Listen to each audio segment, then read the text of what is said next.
belum. Okey, nanti bolehlah sarapan sambil-sambil tu kan. Dah tutup video ni bolehlah sambil-sambil kan. Contoh. Okey. Okey, jadi untuk hari ni kita akan pergi kepada topik iaitu berkaitan dengan epistemologi. Okey, sekejap saya present Saya share, saya kongsi.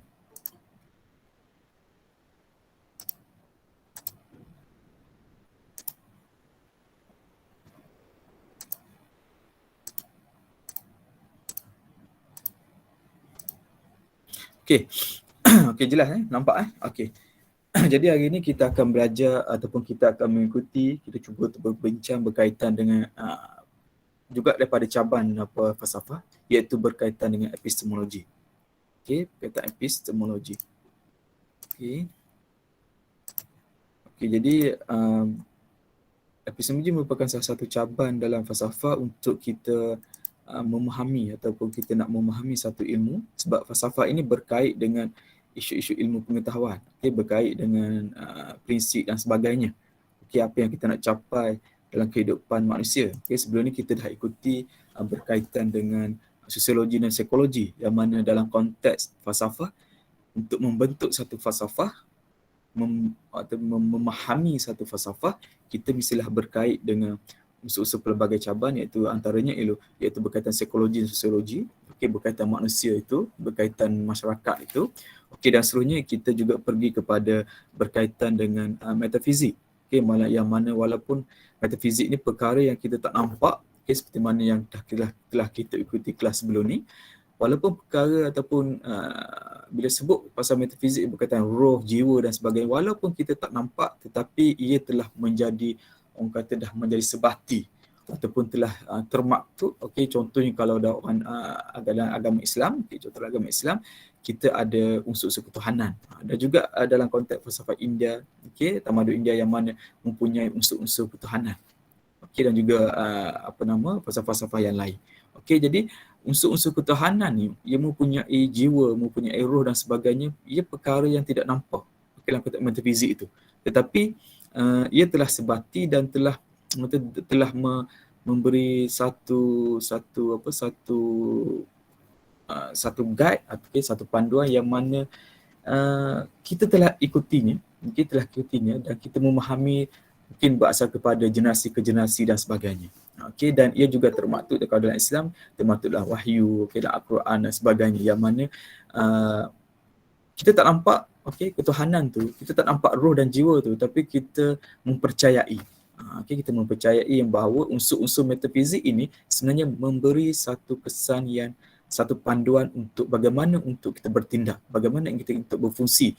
Bertindak ni maksudnya kalau konteks muka bumi, kita sebagai pemimpin, kita sebagai khalifah, yang mana bagaimana nak mentadbir alam ini. Bagaimana nak mentadbir masyarakat dan sebagainya.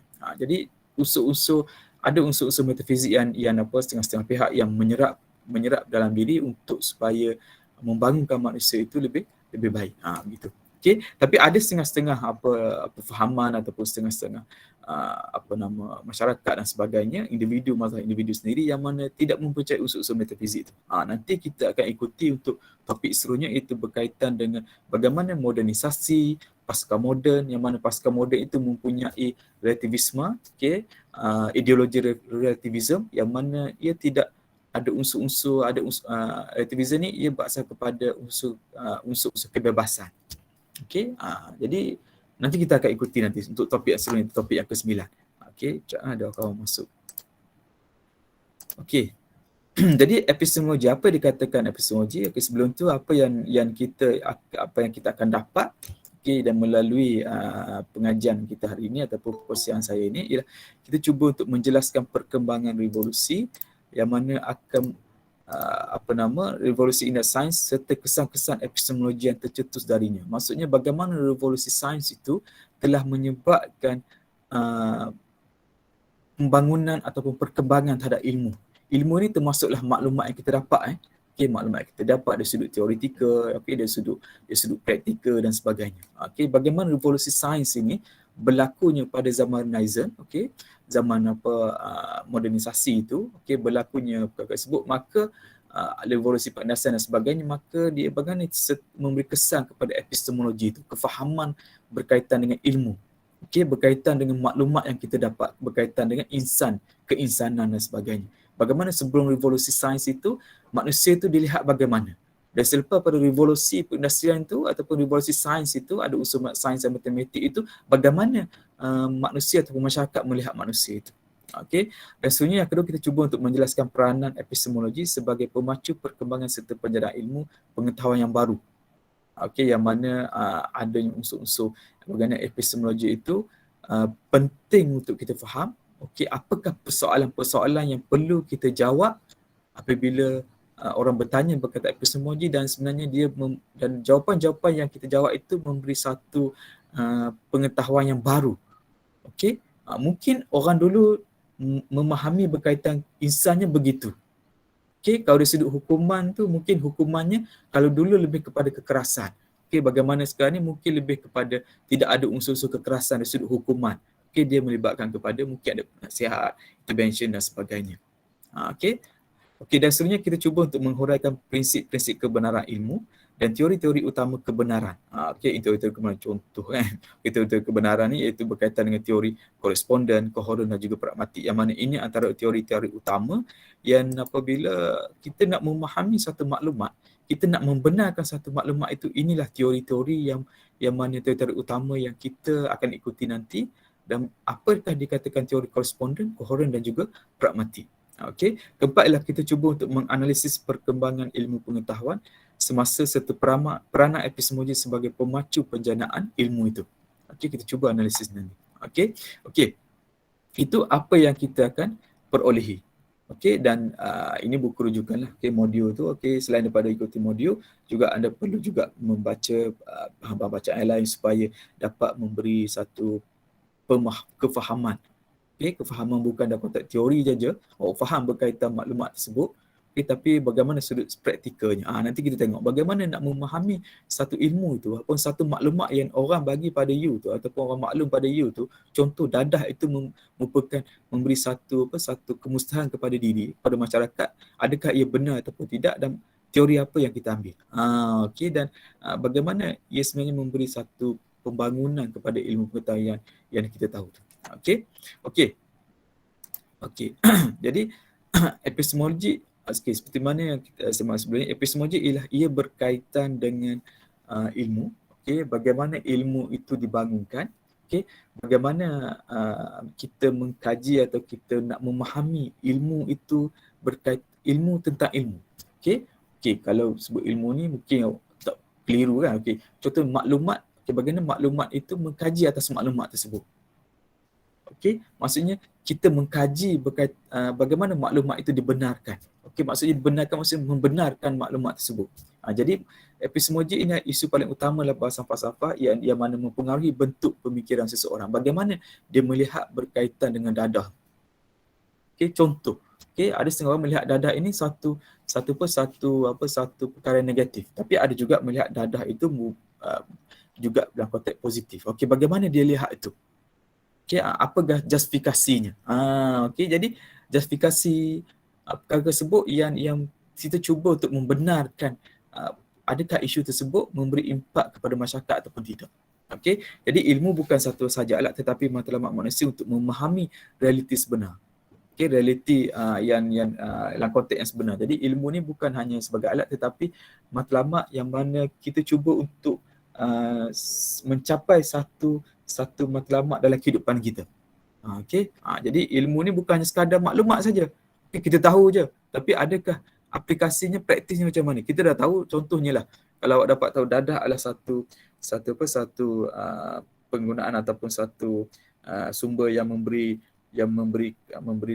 kesan negatif kepada masyarakat. Okey, jadi awak sekadar tahu tapi realitinya awak macam mana pertindakan awak? Okey, jadi ilmu ni bukan sahaja alat ataupun bukan sahaja untuk kita tahu berkaitan maklumat itu, tetapi kita apply dalam diri kita ataupun dalam konteks masyarakat itu.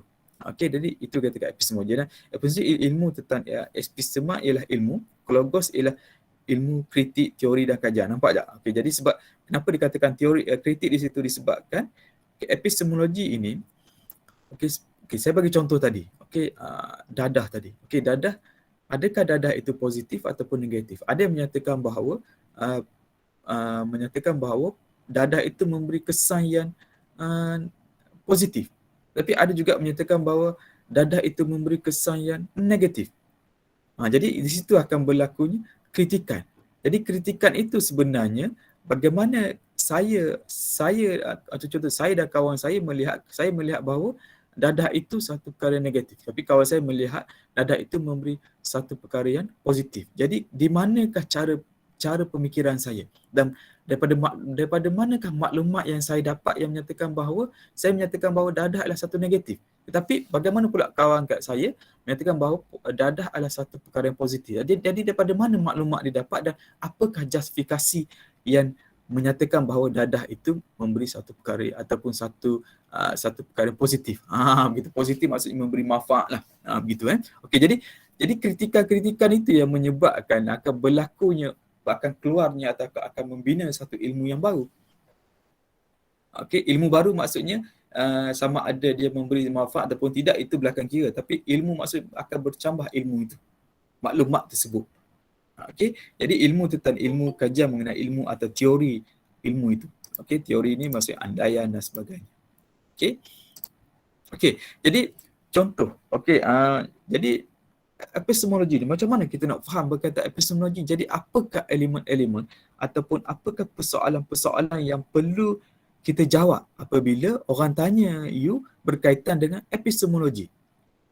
Okey, contoh. Saya tanya Azizi. Okey, Azizi, bagaimana saya nak faham berkaitan epistemologi ni?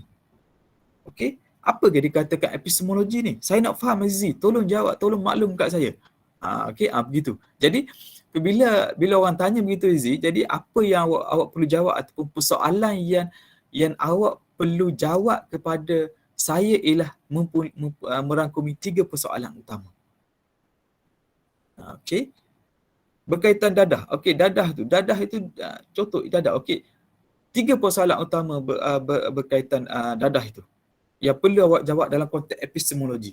Pertama, apakah hakikat ilmu itu? Konteks yang saya boleh relate adalah berkaitan dengan dadah itu. Okey, bagaimana sumber untuk mendapatkan ilmu pengetahuan itu? Okey, berkaitan dengan maklumat, contoh berkaitan maklumat dadah itu. Okey, dan bagaimana sebenarnya kefahaman individu ataupun seseorang itu berkaitan ilmu, berkaitan pengetahuan ataupun berkaitan maklumat yang dia tahu adalah dia akan melibatkan keterhadan, maksudnya ada limitasinya. Okey, adakah ilmu manusia itu terhad? Okey, jadi Azizi, bila orang tanya you berkaitan epistemologi, pertama ialah you perlu jawab apakah hakikat ilmu bagi manusia. Okey, apakah hakikat ilmu? Maksudnya apakah kebenaran ilmu bagi manusia? Itu perkara pertama yang perlu dijawab. Yang kedua, apakah sumber untuk mendapatkan ilmu pengetahuan tersebut? Maksudnya daripada mana sumber you dapat? Okey, daripada mana sumber you dapat berkaitan dengan isu tersebut? Okey, daripada mana? Daripada panca indera, daripada penglihatan, daripada pendengaran, okey, daripada orang ramai dan sebagainya. Jadi daripada mana sumber you dapat tu? Okey, dan persoalan ketiga yang perlu jawab ialah adakah manusia mampu mengetahui semua benda tanpa had, atau adakah ilmu manusia itu adalah terhad? Okey, bagaimana kita tengok sebenarnya ilmu sebenarnya? Adakah ilmu itu tidak ada, kita nak tahu satu ilmu tu, kita faham satu ilmu tu, kita nak memahami satu ilmu tu, adakah ia mempunyai limitasi ataupun tidak? Okey, kalau dari sudut umumnya kita tahu bahawa ilmu ini atau manusia sendiri sebenarnya mempunyai pemikiran yang limit, okey, yang terhad. Okey, dan begitu juga ia akan berkait dengan ilmu ataupun macam mana kita memperolehi ilmu tersebut. Okey, maksud ilmu itu adakah kita dapat secara keseluruhan ataupun adanya keterhadan, maksudnya ada limitasinya, terhad untuk kita memahami kita ilmu. Okey, jadi 3 persoalan utama ni. Kalau soalan tanya, jadi 3 soalan. Kalau soalan exam tanya berkaitan dengan persoalan utama, jadi inilah 3 soalannya ataupun 3 persoalan you perlu jawab untuk memahami berkaitan dengan ilmu. Nanti kita akan pergi satu persatu. Okey, jadi sekarang saya pergi kepada sejarah dulu. Sebelum saya masuk kepada 3 persoalan utama ni, sebelum kita masuk 3 persoalan utama ni, kita perlu juga faham berkaitan dengan sejarah. Okey, sorry sejarah silap ejaan tu. Okey, seperti mistik tu. Okey, jadi kenapa penting sejarah? Sebab kita harus faham sejarah merupakan salah satu ataupun satu panduan, ataupun sejarah ini merupakan satu perkara ataupun satu elemen yang perlu kita faham untuk bagaimana nak membentuk satu satu masa depan ataupun satu ilmu untuk manfaat orang lain dan sebagainya. Itu pentingnya. Sebab itu kita akan pergi, pertama ialah kita harus faham berkaitan sejarah epistemologi itu dan kesan revolusi sains terhadap epistemologi itu. Okey, jadi pada zaman dulu, pada zaman klasik pertengahan, zaman-zaman yang sebelum ini kita dah ikuti berkaitan dengan ketamanan barat, zaman barat ada berlaku zaman klasik, zaman pertengahan, zaman modernisasi dan sebagainya. Jadi semasa orang memahami epistemologi itu, orang memahami berkaitan ilmu itu, memahami berkaitan bentuk ilmu itu, ia kefahamannya ialah secara berselera.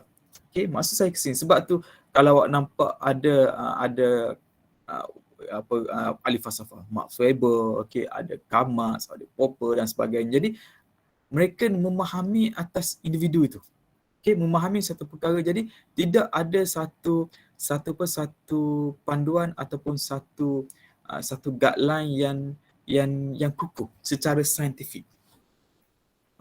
Jadi apa yang disampaikan pada waktu itu ataupun ilmu satu perkara ataupun maklumat berkaitan dengan satu perkara, satu isu yang berlaku dalam masyarakat contohnya, ia dibincangkan secara berselera. Maksudnya atas individu itu dan atas kefahaman dia.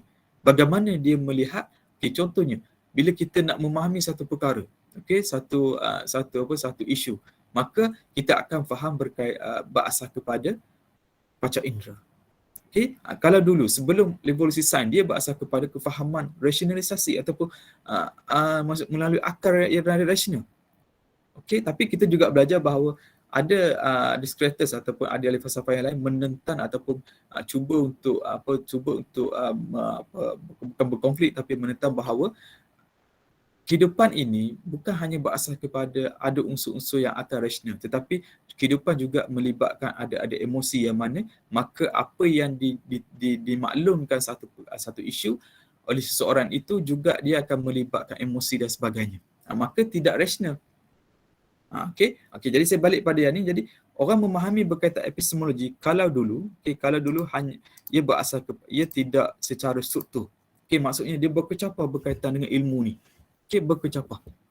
Tetapi apabila kurun ke-17 maka berlakunya revolusi perindustrian, revolusi sains itu, maka perbahasan utama di barat khususnya ialah ia membahas satu perkara, sesuatu isu berasaskan dengan sealiran dengan sains dan juga matematik itu. Kena memahami satu manusia, satu masyarakat, keinsanan dan sebagainya. Kalau dulu dia berasal kepada rasional, berasaskan kepada akal semata-mata, berasal kepada pandangan, berasaskan kepada penglihatan, tidak melibatkan sains dan teknologi. Tetapi apabila berlakunya revolusi perindustrian, revolusi sains ini, maka nak melihat satu perkara, nak membenarkan satu perkara, mestilah dibuktikan dengan sains. Bila sebut saja sains, kalau yang mana belajar sains kan, yang belajar sains ni, maka untuk membenarkan satu perkara dia perlulah ada proses saintifik. Mempunyai proses yang teratur sampailah kita boleh keluarkan satu maklumat. Perlu ada prosesnya, perlu ada sainsnya dan sebagainya. Jadi barulah boleh keluarkan satu ilmu, satu maklumat. Tetapi kalau berbanding dengan sebelum sains, tidak, dia berasaskan kepada atas diri itu, sama ada pengalaman dia, penglihatan dia dan sebagainya, maka dia akan keluarlah satu maklumat ataupun ilmu itu. Berasaskan itu, berasaskan individu itu. Tetapi kalau sains tidak begitu, dia berasal kepada struktur, ada prosesnya. Sebab itu tidak lagi berselera berkaitan dengan berkaitan untuk kita memahami satu perkara. Jadi era sebelumnya bersifat teoretikal. Sebelum revolusi sains ini bersifat teoretikal, spekulatif, tanpa adanya eksperimental. Namun era apabila ada revolusi sains ini, ia dibuktikan melalui eksperimental dan juga dalam konteks empirikal. Maksudnya ada pembuktiannya, mempunyai data dan sebagainya. Untuk menyatakan satu ilmu itu. Okey. Jadi di situlah disebabkan adanya sumbangan sains, teknologi dan sebagainya, maka banyaklah sumbangan-sumbangan ilmu itu berlaku. Sebab tu kalau sekarang ni kita tengok ahli falsafah ni ramai. Ahli teori ni ramai. Kalau dalam sains tu banyak ahli-ahli teori dia kan. Okey. Kalau dalam fizik tu banyaklah sekarang teori-teori ataupun pakar-pakar teorinya sekarang. Sebab apa? Sebab berasal kepada sains dan teknologi. Tapi kalau dulu mungkin orang sains ni melihat kepada Albert Einstein saja. Okey. Okey, melihat kepada Albert Einstein, melihat kepada individu falsafah yang tertentu sahaja, yang beberapa orang saja, tak ramai. Okey, tapi sekarang ni apabila ada unsur-unsur sains ni, maka ramailah individu-individu ahli-ahli falsafah yang ramai. Jadi apabila ramainya ahli falsafah ni, ahli-ahli teori teoretika ni, maka ilmu itu berkembang. Okey, semakin berkembang. Okey, itu dikatakan. Okey, jadi dan ketika itulah juga apabila saya dah sebut sebelum ni berlaku kalau kita tengok berlakunya pemisahan. Okey, bila sebut pasal modernisasi ni, dia akan melibatkan sains ini, dia cuba untuk memisahkan antara sains dan juga keagamaan tu. Okey, kalau kita lihat bahawa yang mana pada zaman pertengahan barat dulu, okey, yang mana kefahaman berkaitan manusia, masyarakat dan sebagainya, adanya elemen-elemen ataupun diserapnya elemen-elemen ketuhanan. Okey, itu semasa gerakan-gerakan Kristian, okey, yang mana keagamaan Kristian cuba untuk manusia ni faham bahawa dalam kehidupan kita ni ada hukum, adanya unsur-unsur ketuhanan untuk membentuk diri manusia ataupun masyarakat tu. Tetapi apabila ada unsur sains, apabila sains itu telah masuk, okey, telah berkembang, okey, maka adanya pemisahan antara agama Kristian dan juga sains itu. Maka di situlah adanya unsur-unsur kebebasan nilai. Okey, jadi selepas ni, topik lepas ni kita akan tengok bagaimana kebebasan nilai itu. Okey, itu berkaitan dengan relativism, yang mana nanti kita akan masuk bagaimana pemisahan antara agama dan juga sains itu. Dan bukan saja, malah dia, kalau relativism tu dia berasal kepada kepercayaan individu ataupun maksudnya dari sudut atas individu itu nak memahami satu perkara. Mungkin individu itu mengatakan bahawa satu arak itu, contoh arak itu adalah perkara yang tidak baik. Tetapi ada individu mengatakan bahawa arak itu perkara yang baik. Jadi di mana, kenapa begitu berlaku? Nanti kita akan ikuti untuk topik yang seterusnya. Dan cuma hari ni kita akan lebih kepada epistemologi, ilmu tu. Ilmu tu daripada mana? Bagaimana ilmu tu berkembang? Okey, jadi okey, sebab apa adanya, kenapa konsep revolusi sains ini penting? Okey, kerana nak mengesahkan ataupun nak mengesahkan sesuatu ilmu itu. Okey, suatu maklumat tersebut. Tanpa ialah benda tak nampak, metafizik, contoh ketuhanan dan sebagainya, mana nak nampak? Yang mana nak nampak? Tapi orang sains ini, jadi dia tak nampak benda yang tak nampak, maka dia tak akan perakui. Okey, yang betul-betul yang tidak menyerap unsur sains dan juga agama tu. Okey, tapi ada yang di mana walaupun ada sains dan juga agama, dia gabungkan. Okey, dia gabungkan untuk memahami satu maklumat. Tapi ada individu-individu yang hanya berpegang contoh kepada sains, maka dia tidak mempercayai berkaitan metafizik. Okey, begitu. Maksud metafizik ini berkaitan dengan keagamaan dan sebagainya. Okey, itu berkaitan sejarah. Okey, jadi hakikat ilmu. Okay, seperti mana yang saya maklum tadi, okey, saya tanya Azizi tadi, Azizi, apakah 3 persoalan utama dalam kita nak memahami epistemologi? Pertama ialah apakah hakikat ilmu? Itu yang saya nak jawab kat sini. Hakikat ilmu. Okey, apakah hakikat ilmu itu? Bagaimana ilmu itu kita nak menyatakan ia adalah benar ataupun tidak? Okey, maklumat tersebut adalah benar ataupun tidak? Okey, itu berkaitan dengan hakikat ilmu. Macam mana kebenaran berkaitan ilmu itu? Kebenaran berkaitan maklumat itu. Okey, kebenaran berkaitan andaian itu. Okey, yang orang maklum kat kita. Bagaimana orang yang maklum kat kita itu satu ilmu. Okey, jadi macam mana kita nak membenarkan ilmu itu?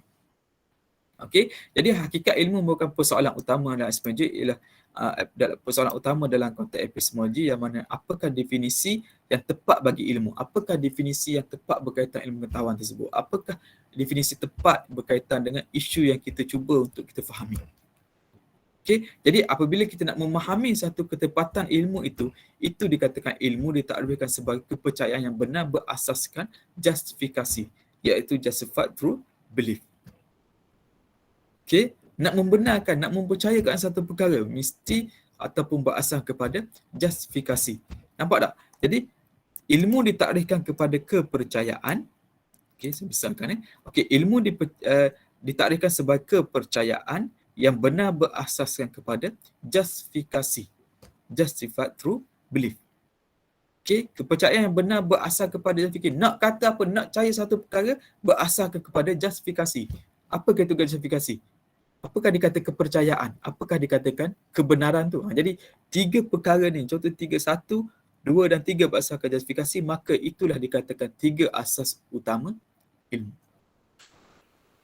Okey, 3 asas utama ilmu. 3 asas berkaitan dengan maklumat satu perkara yang orang sampai dekat you. Okey, apakah asas-asas utama? Orang kata dadah itu memberi perkara yang positif. Contoh, contoh bahawa memberi manfaat. Okey, jadi nak memahami satu perkara tu, nak 3 asas utama. Dia akan berkembang lagi, dia akan berkembang. Tapi 3 asas utama iaitu pertama, kepercayaan. You mesti ada percaya bahawa dadah itu adalah positif. Contoh. Okey, contoh dadah itu adalah positif. Contoh. You kena kebenaran. Okey, berkaitan dengan dadah itu adalah positif. Justifikasi bahawa dadah itu adalah positif. Okey. Orang maklum dekat you, dadah ni memberi satu manfaat. Okey, manfaat dia, kepercayaan. Awak percaya ke tak manfaat? Awak benar ataupun awak membenarkan tidak menyatakan bahawa dadah itu manfaat? Ada justifikasi tak awak tidak, contohnya, tidak membenarkan dadah itu memberi manfaat? Okey, jadi 3 perkara. 3 asas utama iaitu pertama, yang perlu awak jawab. Okey, kalau soalan tanya apakah 3 asas utama ilmu? 3 ilmu ini. 3 asas utama yang ada dalam satu elemen ataupun satu perkara bila kita nak memahami berkaitan ilmu. Pertama ialah unsur pertama yang perlu ada ialah kepercayaan. Kalau awak tak percaya dadah itu, contohnya statement menyatakan dadah memberi manfaat pada manusia. Pertama, awak tak percaya, maka kalau awak tak percaya pun awak takkan boleh proceed kepada kebenaran ataupun justifikasi sebab kepercayaan awak dah tak ada. Okey. Kepercayaan menyatakan bahawa saya tak percaya dadah ni beri manfaat. Pertama, percaya pun tak ada dah. Jadi di situ pun dah tak boleh nak pergi kepada kebenaran dan justifikasi. Okey, nanti saya akan bagi contoh-contoh. Okey, pertama, kepercayaan. 3 asas utama. Pertama ialah kepercayaan. Seseorang yang tidak percaya kepada satu perkara tidak dianggap mempunyai ilmu mengenai perkara tersebut. Okey.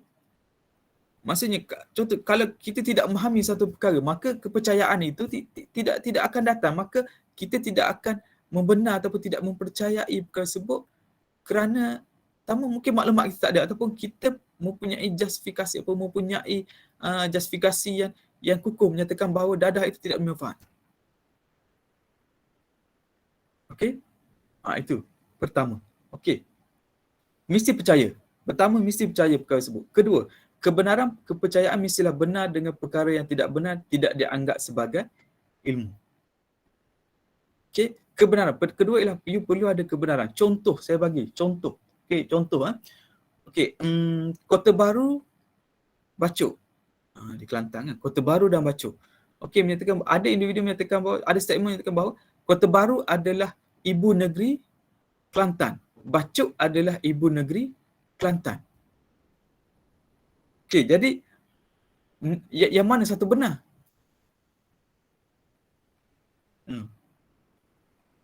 Yang mana benar? Kota Baru.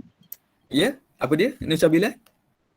Kota Baru. Kota Baru. Okey, kalau Bacok betul tak? Salah. Tak. Salah kan? Okey, jadi kat situ. Jadi apabila ada unsur, terima kasih Sabila dan Nofika. Okey, jadi maksudnya Kota Baru adalah ibu negeri, Sabila kata. Nofika menyatakan bahawa salah Bacok adalah ibu negeri. Jadi maksudnya kat sini bahawa ibu negeri Kelantan adalah Kota Baru.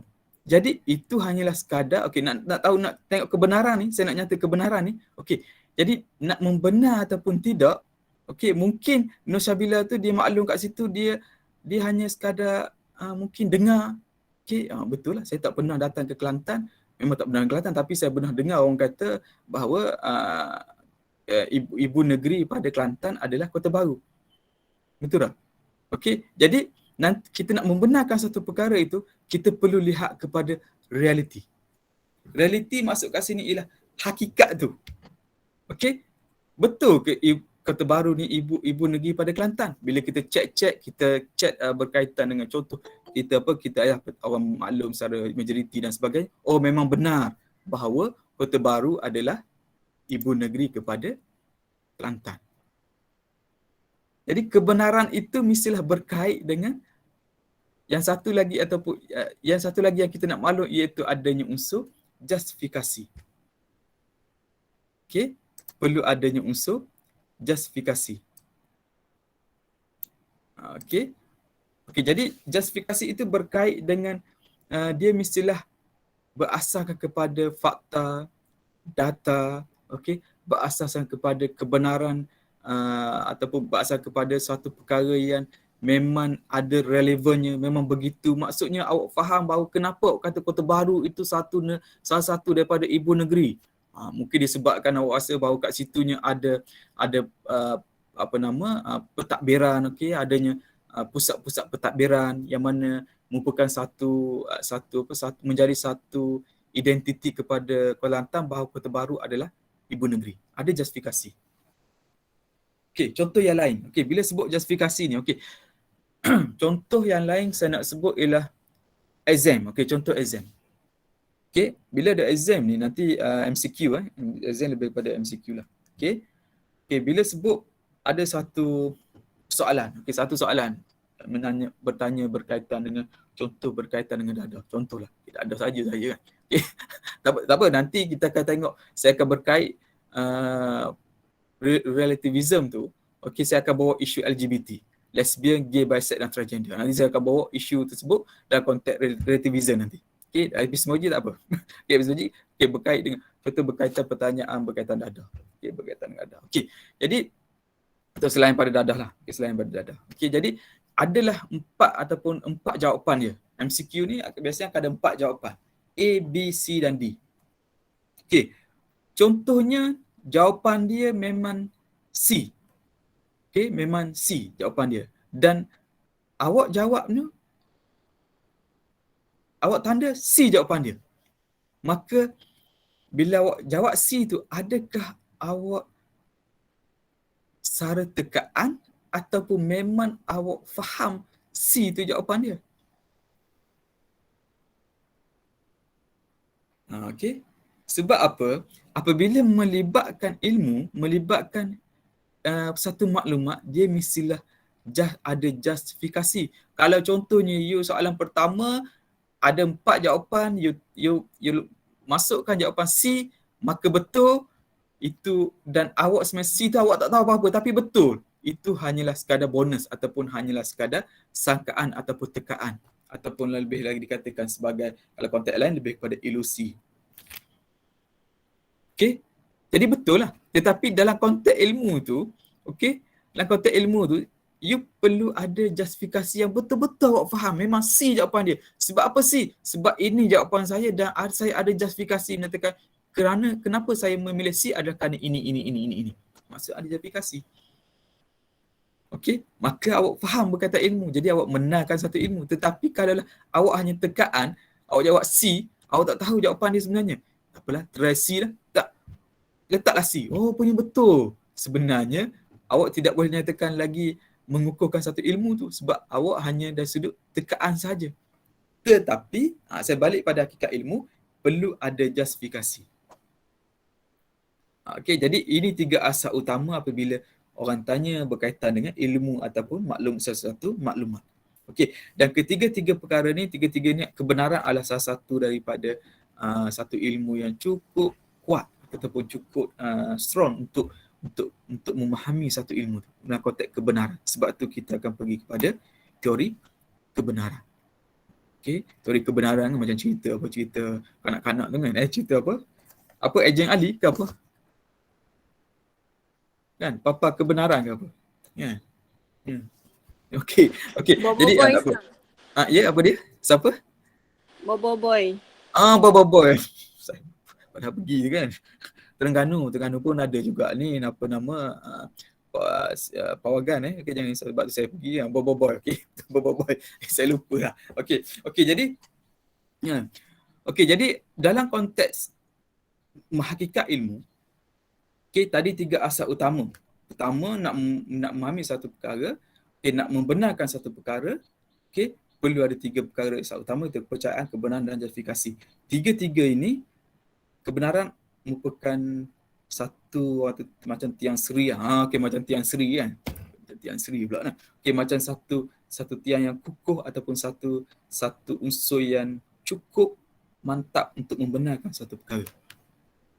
Okey, yang lain pun tak ada masalah. Okey, cuma yang untuk konteks ni nanti kepercayaan pun ada banyak dia, justifikasi pun ada justifikasi yang banyak. Okey, cuma untuk modul ni kita katakan kepada kebenaran tu yang merupakan salah satu konsep ataupun asas yang paling memberi kebenaran ataupun memberi satu pengukuhan terhadap satu ilmu atau maklumat yang tahu.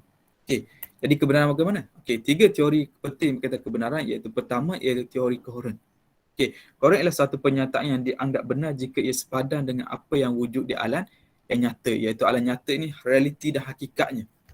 Teori kebenaran. Okey, teori kebenaran ada 3 iaitu teori koheren, teori koresponden, nampak saya highlight teori pragmatik. Okey, apabila sebut saja teori koheren, apa poin yang awak perlu ingat ialah ia adalah sepadan.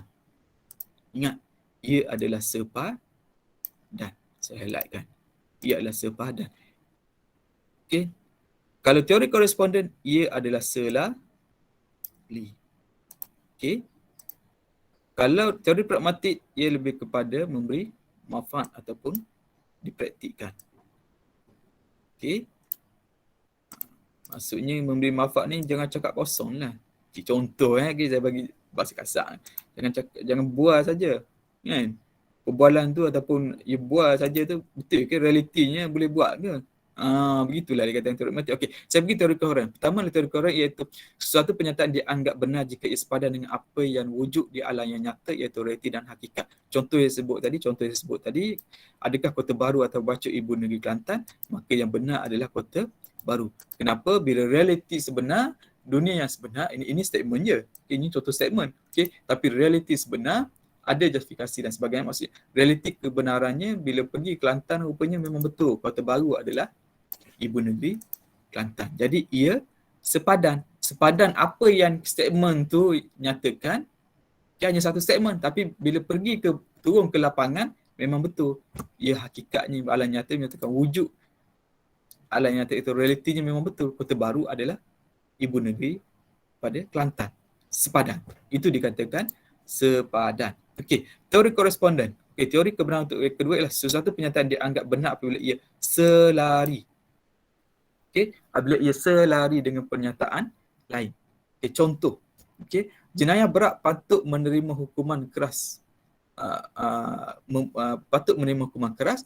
Jadi hukuman bunuh lebih menakutkan penjenayah berbanding dengan hukuman penjara. Nampak itu? Jadi jenayah statement pertama pun si A menyatakan bahawa jenayah berat patut menerima hukuman keras, si B menyatakan hukuman bunuh menakutkan penjenayah berbanding hukuman penjara. Maksudnya si A dan si B tu dia bercakap perkara yang sama. Itu dikatakan selari. Berkaitan dengan jenayah, berkaitan dengan hukuman. Jadi itu dikatakan selari. Tadi sepadan. You dengar Kota Baru adalah Ibu Negeri Kelantan. Jadi pergi realiti sebenar, hakikat sebenar memang betul. Jadi itulah dikatakan sepadan. Selari, orang cakap si A cakap begitu, si B pun cakap begitu. A dan B itu dalam konteks yang sama. Jadi bila konteks yang sama, maka ia selari. Itu dikatakan membenarkan satu perkara. Okey, buat satu rumusan kebenaran itu koresponden. Okay, yang ketiga, teori pragmatik satu pernyataan dianggap benar apabila ia memberi manfaat dan boleh dipraktikkan. Okey, biasanya berasal kepada eksperimen dan sebagainya lah. Okey, jadi satu perkara tersebut, okey, pragmatik tersebut ialah ia bukan hanya satu persepsi. Okey, ia bukan satu perkara yang ilusi dan sebagainya, tidak. Ia satu perkara yang mana bila kita bercakap satu perkara, okey, nak apa satu perkara tu, maka dia boleh dipraktikkan. Maksudnya dia mempunyai memberi manfaat kepada orang lain. Begitu maksudnya. Bukan hanya bercakap berasal kepada contoh satu perkara yang di luar otak ataupun di luar pemikiran, yang mana bila kita dengar tu, bila kita nak masuk tu, boleh ke benda ni macam tak sahih je, mana ini kayangan ni. Okey, contoh begitu. Okey, ini tak betul ni. Okey, kan ayah pin. Katakan bercakap contoh ayah pin kan, bercakap dengan boleh bercakap dengan tuan, contoh. Okey, betul ke ni? Ni tak betul ni, canggah ni. Contoh. Jadi satu perkara tersebut ia bersuluh memberi manfaat dan boleh dipraktikkan, dan juga ia kebiasaannya pragmatik ni ia berasas kepada sains, eksperimen. Okey, keluarnya bila you buat satu eksperimen, you buat uji kaji dan penyelidikan sebagainya, maka keluarlah satu hasil. Dan itulah dikatakan hasil itu sebenarnya boleh dipraktikkan untuk alam yang nyata. Okey, itu dikatakan yang kita menjawab berkaitan dengan soalan pertama itu, apakah hakikat ilmu bagi manusia. Okey, sekarang kita akan pergi kepada untuk persoalan kedua, iaitu apakah sumber ilmu pengetahuan, dari mana sumber awak dapat ni. Okey, jadi 3 sumber ilmu iaitu panca indera sihat, akal yang waras dan berita yang benar. Okey, orang cakap dadah adalah satu perkara yang negatif. Okey, daripada mana sumber awak dapat? Okey, tadi orang dah cakap dah, hakikat ilmu kan, awak dah faham dah. Ilmu tu kan satu ilmu you dapat kan. Jadi sekarang ni awak nak mengesahnya, awak kena tanyalah, daripada mana ilmu awak dapat ni? Daripada mana awak dapat dadah ini satu perkara yang positif, timbul manfaat kepada manusia. Okey, jadi saya nak relate kat sini dah. Maklum kat sini, jadi nak membenarkan sesuatu ilmu, okey, perlu juga ataupun elemen kedua dalam epistemologi, kita lihat daripada mana ilmu itu didapat, sumber ilmu. Okey, sumber ilmu pertama ialah panca indera yang sihat. Okey, mestilah melalui panca indera yang sihat. Maksudnya tidak ada kecacatan dan sebagainya, itu pun tidak istimewa lah. Maksud saya ialah tidak cacat, sebab maksud dia yang sempurna. Okey, sebab panca indera ni, sebab sebelum yang mana kita dah pelajari dalam konteks empirikal kan. Okey, yang mana kita mendapat ilmu berasal kepada panca indera. Okey, berasal pendengaran. Okey, berasal kepada percakapan, perbualan dan sebagainya. Okey, penglihatan dan sebagainya. Jadi itu juga daripada sumber ilmu. Okey, jadi panca indera pertama, panca indera ilmu yang awak dapat itu, awak perlulah memahami bahawa panca ilmu yang dapat itu mestilah berasal kepada panca indera yang sihat. Maksudnya, you dapat satu ilmu ni, orang yang maklum kat itu ia adalah mempunyai panca indera yang sihat. Okay, panca indera adalah wasilah menghubungkan manusia dengan alam. Okey, jadi sebab apa, daripadanya lah kita dapat mencerap bila kita melihat satu perkara, kita akan dapat cerap melalui akal fikir, kita dapat mencerap dari segi apa yang kita nampak, dan kita cuba untuk sampaikan melalui akal tu. Okay, akal tu akan mensahihkan maklumat tu. Okey, tetapi harus diingat panca indera juga mempunyai kelemahan dia. Okey, mempunyai kelemahan. Okey, sebab apa? Sebab jadi kalau kita dapat sumber ilmu daripada panca indera, kita perlu ada dua syarat.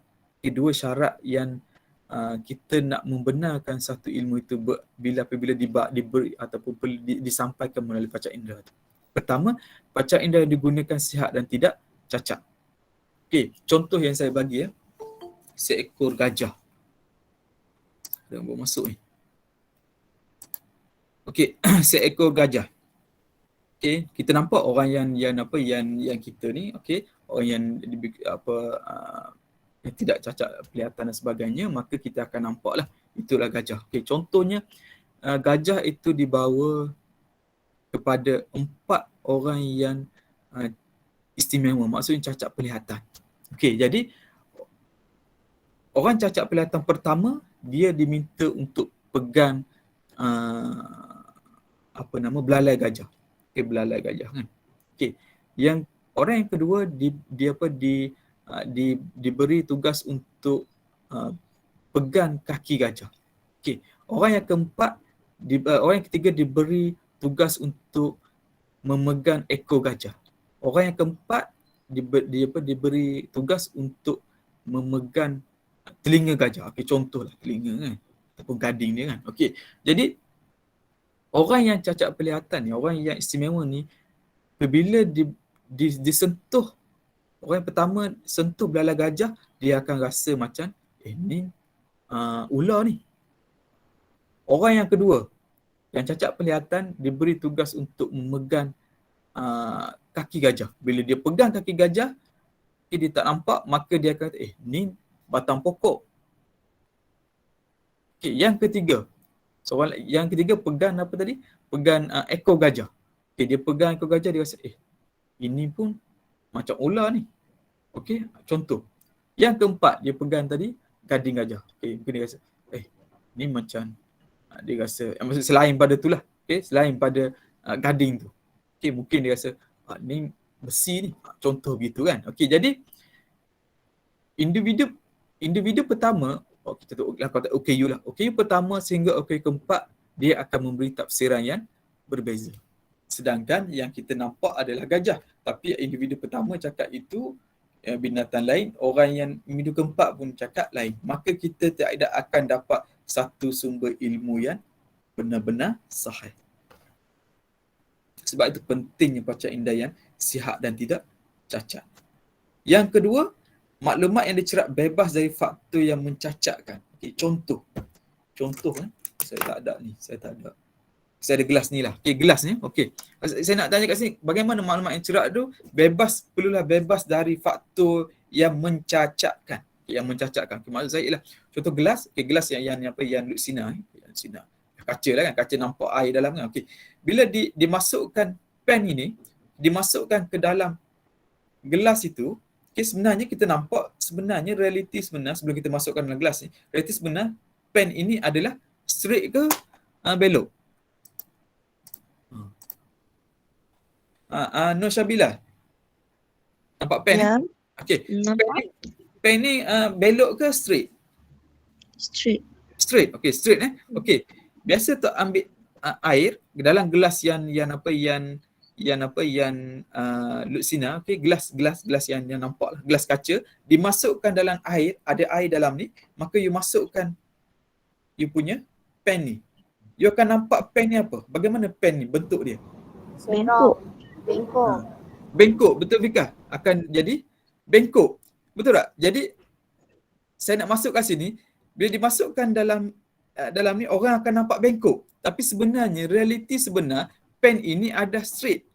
Okey, seperti Nur Syabila beritahu tadi, Nafika kata akan nampak belok lah. Jadi sebenarnya sebab tu dikatakan bahawa bila nak membenarkan satu realiti, mestilah jangan ada faktor yang boleh mencacatkan pen ini. Apa yang boleh mencacatkan pen ini tadi? Nafika. Pen ni. Tak pen. Apa yang mencacatkan pen tadi? Nur Syabila nampak dia air. Jadi bagus Nabila. Jadi Nur Syabila kata betul, memang pen ni straight, tapi Nabila kata akan belok. Sebab apa? Sebab dimasukkan dalam air, dalam gelas. Jadi yang mencacatkan pen ini adalah air. Itu dikatakan sebagai jangan ada faktor yang boleh mencacatkan satu kebenaran ilmu itu. Okey, jadi contoh yang mencacatkan tadi adalah air. Jadi air itu yang menjadi faktor yang mencacatkan pen ni. Jadi jangan ada satu gangguan ilmu yang kita dapat itu, jangan ada gangguan-gangguan yang lain. Sehingga kita tak nampak secara jelas apakah bentuk pen itu. Begitu juga dengan maklumat. Okey, jangan ada unsur-unsur yang lain yang sebenarnya kita dah faham sedikit berkaitan dengan ilmu itu, tapi bila ada perkara-perkara lain, jadi dia akan mencacatkan. Jadi begitu juga dengan pacat indah. Jadi pacat indah kita ni nak tengok satu perkara, jangan ada gangguan. Mata kita nak tengok pen tu, jangan ada gangguan. Tapi kalaulah air itu dimasukkan dalam air, maka dia mencacatkan. Jadi pacat indah kita akan menyatakan bahawa itu belok. Dan begitu juga menyatakan bahawa kita akan mengikuti nanti bagaimana sebenarnya pacat indah sebenarnya tidak boleh dipercayai 100% kerana ada unsur-unsur penipuan ataupun ada unsur-unsur kelemahan. Okey. Jadi itu yang dikatakan sebagai panca indera. Jadi ilmu memang betul daripada panca indera, tetapi perlulah jangan ada unsur-unsur yang boleh mengganggu uh, satu ilmu tu.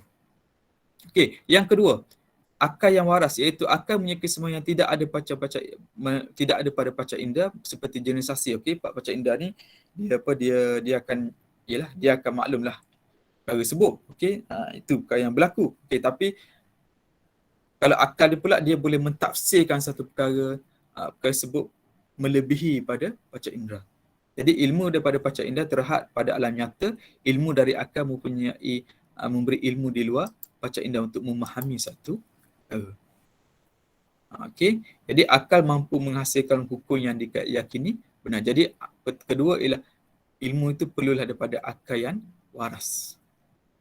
Maksudnya kalau bahasa kasar bukan orang gila lah. Macam tu. Okey, ilmu daripada mana lagi? Okey, hukum akal dan hukum adab. Maksud hukum akal ialah daripada sumber yang ketiga ialah daripada hukum akal dan hukum adab. Itu hukum akal ialah hukum ke atas sesuatu berdasarkan akal. Manakala hukum adab adalah hukum berasal kepada pengalaman panca indera. Okey, jadi hukum akal daripada hukum adab berasal kepada panca indera. Jadi tapi banyak orang yang salah mentafsir ataupun salah meletak antara dua hukum ni. Okey, banyak kesalahan berkaitan kepercayaan khusus berkaitan keagamaan. Okay, kenapa saya kata begitu? Bahawa kalau contoh puasa. Okey, puasa. Okey, kalau lihat pada puasa, kalau dengar pada orang berpuasa, maka kita akan rasa ada setengah mengatakan bahawa puasa ni akan memberi satu negatif. Contohlah negatif kan. Sebab apa? Sebab puasa ni tak makan kan. Hidup ni mesti makan kan. Okay, mestilah mempunyai tenaga dan sebagainya. Tapi bila puasa tak ada lah. Tak ada tenaga lah. Okay, dia akan nampak begitu. Okay, tapi dalam konteks ukun akan contohnya ukun yang berkait dengan keagamaan, maka orang Islam akan melihat bahawa contohnya orang yang mengamal yang berpuasa mengatakan bahawa sebenarnya berpuasa memberi satu keyakinan ataupun memberi satu perkara yang positif dalam konteks keagamaan. Okey, jadi orang satu hukum akal hukum adab ni orang salah adalah kerana silap tempat dia memahami satu perkara. Okey, hukum yang salah tersebut menyebabkan satu perkara ditolak tanpa dinilai kebenaran secara adil dan tepat. Maksudnya puasa itu kita tidak meneliti ataupun tidak melihat bahawa tidak melihat dalam konteks keagamaan tu, melihat kepada kerohanian tu. Sebenarnya puasa juga memberi satu panduan ataupun memberi kekuatan untuk kita tidak terlibat dalam perkara-perkara yang negatif ataupun perkara-perkara yang membawa yang tidak baik dalam konteks agama bila kita berpuasa tu. Okey, jadi itu katakan hukum akal dan hukum adat itu tidak diletakkan dalam konteks yang betul. Tapi kalau hukum akal dan hukum adat diletak di konteks yang betul, maka kita boleh menerima sumber itu. Okey, yang keempat, ilmu yang dapat juga melalui perkabaran ataupun berita yang benar, iaitu ada ilmu ni perkabaran. Bila sebab perkabaran ni maksudnya you akan dapat daripada orang. Okey, jadi perkabaran atau berita benar ni dia pertama ialah berasas kepada ilmu itu perlu yang awak faham ialah ia perlulah daripada macam ni. Okey, bila melibatkan perkabaran ni, dia melibatkan perkabaran yang daripada majoriti dan juga minoriti.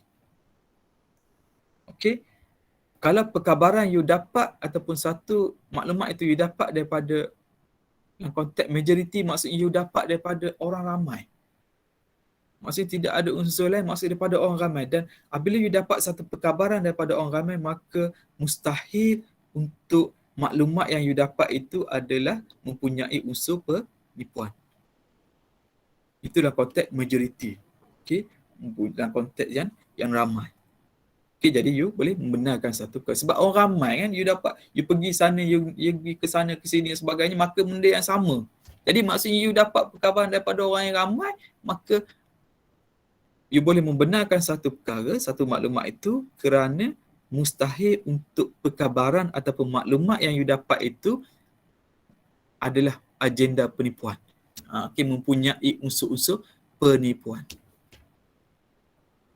Okey, yang kedua ialah perkabaran tersebut you dapat daripada juga minoriti.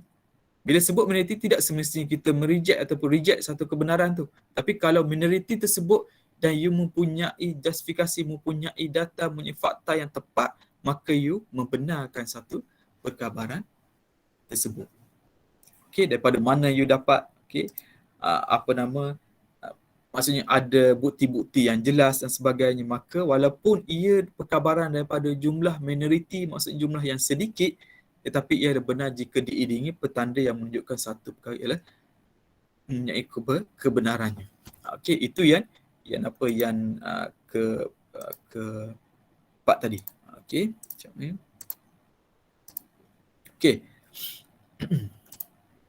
Okey, tradisi Islam dan kebenaran wahyu, iaitu you dapat satu bila melibatkan contoh konteks tradisi Islam dan kebenaran wahyu, maka ilmu itu sebenarnya ilmu yang bagi Islam adalah satu perkara yang benar sebab ia berasal kepada wahyu yang mana disampaikan kepada Rasul, kepada sebagai Rasul sebagai panduan untuk kehidupan.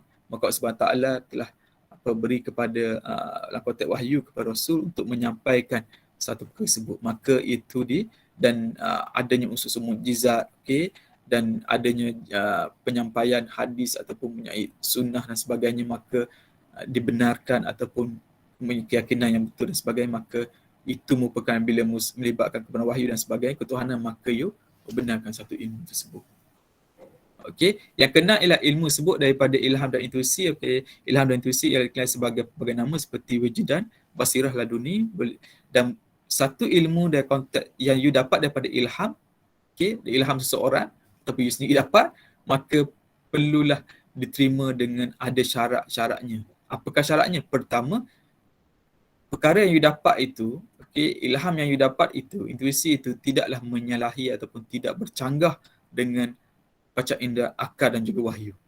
Okey, tapi kalaulah bercanggah dengan panca indera yang memang kita nampak, okey, dari segi akal dan juga dari segi wahyu yang termaktub dah dalam kehidupan, contohnya dalam agama Islam, maka kalau ia bercanggah, maka ia perlu bertentangan, maka ia tidak benar dan maka tertolak satu ilham itu ataupun satu pandangan tersebut. Okey, hanya yang kedua, apa syarat yang perlu didapat ialah hanya terpakai bagi membantu mempertimbangkan perkara-perkara harus ataupun subhah. Okey, perkara maksudnya perkara yang perlu segera dan sebagainya. Okey, maksudnya perkara yang sepatutnya dinyatakan. Okey. Okey, ketiga ialah penerimaan ilham hanya berhak beramal untuk dirinya sahaja, tidak menyebarkan ataupun wajib pada orang lain. Maksudnya you sahaja yang boleh amalkan. Okey, satu perkara ilmu tersebut. Okey, jadi itu. Jadi 6 perkara ini, okey, secara asasnya, okey, inilah you, bila orang tanya you dapat daripada mana ilmu, okey. Pertama, you dapat baca yang sihat, akal yang waras, okey, hukum akal dan hukum adat, perkabaran atau berita benar, dan juga tradisi Islam, kebenaran wahyu dan juga daripada ilham. Tapi ilham ni juga ada syarat-syarat dia. Okey. Okey, itu daripada mana awak dapat ilmu tu. Okey. Jadi dalam aliran falsafah berkaitan sumber ilmu ni, dua aliran epistemologi, okey, nak memahami berkaitan dengan macam mana orang membentuk satu ilmu tu. Okey, bagaimana orang memahami berkaitan ilmu itu, ia berasal kepada dua aliran utama. Okey, ni banyak lagi aliran-aliran yang lain. Okey, banyak aliran lain. Jadi ini antara aliran-aliran utama yang perlu awak kuasai, iaitu pertama, awak dapat satu ilmu itu atau awak dapat satu maklumat itu daripada aliran empirisme. Okey, empirisme ni ia berasal kepada dapat satu perkara, contoh berasal kepada sains. Okey, berasal kepada pengalaman panca indera tu. Okey, dan orang yang beraliran empirisme ni dia membenarkan satu perkara apabila ia nampak secara panca indera. Okey, dan ia mempunyai pembuktian berdasarkan sains dan sebagainya, maka orang aliran empirisme ni dia akan mempercayai. Tapi kalaulah perkara-perkara gaib, dia tidak anggap itu sebagai ilmu. Okey, dia tidak akan anggap sebagai ilmu. Ia tidak seperti aliran rasionalisme, iaitu berpendapat bahawa akal adalah satu sumber ilmu yang diyakini dan bukannya panca indera. Sebab apa bukan panca indera? Sebab panca indera juga mempunyai kelemahan dia. Okay, seperti mana yang kita ikuti sebelum ni, yang kita bincang tadi, okay, mempunyai kelemahan-kelemahan tertentu, dan dia aliran rasionalisme ni dia menolak dakwah empirisme kerana panca indera adalah kerap silap dan bagi maklumat yang palsu. Okey, jadi itu orang yang ada yang berpegang secara ortodok, okey, secara betul-betul dipegang kepada aliran empirisme, ada yang berpegang pada rasionalisme. Okey, jadi sebenarnya dua aliran ini ada yang gabungan antara aliran empirisme dan juga aliran rasionalisme. Okey, itu dikatakan aliran dogmatisme. Jadi persoalan yang seterusnya kita nak jawab yang tadi, yang persoalan ketiga ialah berkaitan dengan adakah manusia mampu mengetahui semua benda tanpa hak atau adakah ilmu manusia terhad. Maka itu yang kita nak jawab di sini, iaitu aliran dogmatisme, iaitu gabungan antara aliran rasionalisme tadi, berdasarkan akal tadi, dan juga berdasarkan kepada empirisme. Maksudnya dia gabungkan kedua. Jadi dengan akal dan pacak dia, manusia mampu meneroka ilmu yang baru. Okey, maka di situlah akan keluarnya ilmu yang baru. Okey, jika satu ilmu tidak dapat dicapai adalah disebabkan kelemahan manusia atau sifat benda, dan apabila kelemahan diatasi, ilmu akan dapat diperoleh melalui sumber yang diiktiraf semua aliran. Maksudnya kalau pen dengan air tadi, you tak masukkan ataupun tak ada unsur air tadi, maka you boleh membenarkan satu ilmu tu. Okey, aliran kedua ialah aliran skeptism, iaitu ilmu dengan manusia hakiki dan mutlak adalah tidak wujud. Okey, ini aliran yang mana satu perkara yang mutlak, satu perkara yang hakiki tidak wujud. Nanti kita akan ikuti bagaimana aliran ini, okey, dalam konteks lebih kepada pasca modernisme tadi. Okay, untuk minggu depan. Okey, yang kita tahu seseorang tidak lebih daripada pandangan peribadi dan berkaitan dirinya. Jadi ilmu bersifat nisbi, relatif, benar, palsu bergantung pada orang yang mengetahuinya. Ini orang yang punya aliran skeptism. Maksudnya dia rasionalisme, empirisme itu itu lain. Okey, jadi ini rasionalisme dan empirisme itu dia ada juga sifat mutlak itu, tetapi lah konteks skeptism ni dia berasal kepada individu tu, sama ada nak nyatakan bahawa dadah itu beri manfaat ataupun tidak atas individu itu. Okey, jadi baik pada seseorang tidak berbanding baik pada orang yang lain. Itulah antara apa. Jadi bagaimanakah kemampuan manusia untuk mengetahui ilmu itu berasal kepada aliran dogmatism ataupun aliran skeptism. Okey, bagaimana dia lihat satu ilmu dan daripada mana justifikasinya, daripada mana dia punya pembuktian yang dia dapat. Okey. Okey, jadi 3 persoalan tersebut, bila sebut pasal epistemologi, 3 lah persoalan tersebut yang perlu jawab, dan ia ada dalam konteks PowerPoint ni. Saya telah sentuhnya berkaitan dengan 3 persoalan tersebut. Okey, saya rasa yang tu saja untuk hari ini. Okey, jadi siapa tadi? Amir Rizman. Okey, nanti saya akan check balik you punya group tadi, bulan tadi. Okey, ada soalan? Oh, saya lupa nak bagi ni kan. You punya apa? Kehadiran tadi kan. Sekejap ni.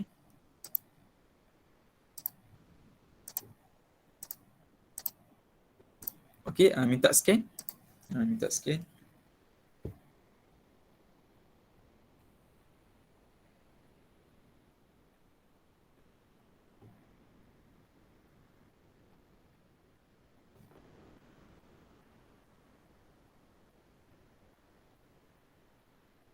Okey, dah scan semua ke?